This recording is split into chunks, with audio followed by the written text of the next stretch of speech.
Romina Power, a brief astrological portrait by Ciro Discepolo, from the book L'interpretazione del tema natale, the interpretation of the birth chart. In my opinion, the natal chart of Romina Power is extremely interesting. She too is a classic Libra, note 1. Driven by a decisive Sagittarius ascendant, poor Romina chose to settle in Italy despite the formidable Sun-Saturn conjunction in her 9th house A placement that strongly advised against such a move. Symbols are not to be taken lightly, and a tragic destiny awaited her in a country that nonetheless seemed to have granted her immense and everlasting success. A good husband, a wonderful land that hosted her, and an audience that has always adored her. But the books, as always, had to be balanced, at least in this case, since she, I believe, was unfamiliar with active astrology. The tragic and horrific death of her daughter in New Orleans, indicated by the stellium with Venus and Mars in the 8th house, years of terrible anguish, her dominant Neptune, which in her case also manifested as significant highs and lows regarding faith and religion, and finally even the end of her marriage. Unthinkable to her fans, but foreshadowed in bold letters by that heavily afflicted Uranus in her natal 7th house.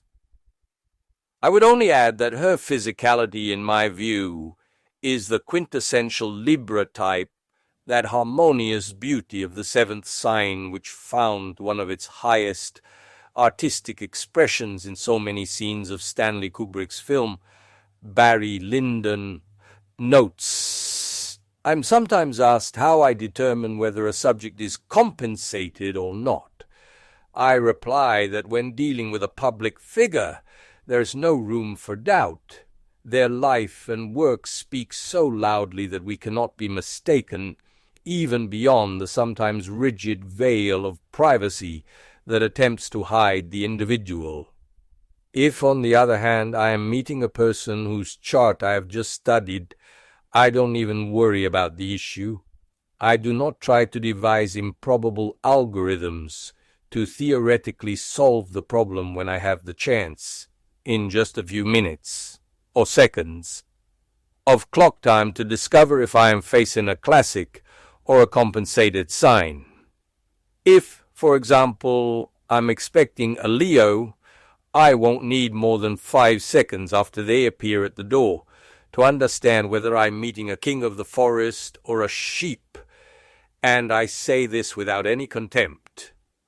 If the subject enters confidently, with a demeanor that seems to say, 'Here I am, feel free to admire me,' if he shakes my hand and speaks with a firm voice, could there ever be any doubt?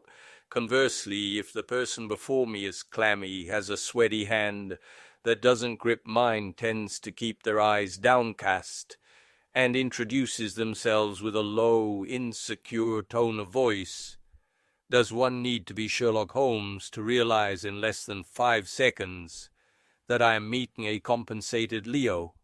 And again, I'm supposed to meet a Virgo. They arrive half an hour late, with a long beard, intentionally dressed poorly, and immediately start using foul language. Are there any questions? Need I go on? I think not.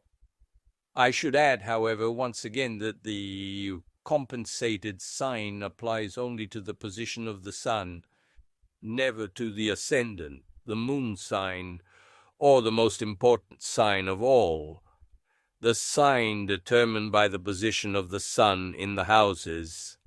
A sun in the 4th house will always and only be a Cancer, never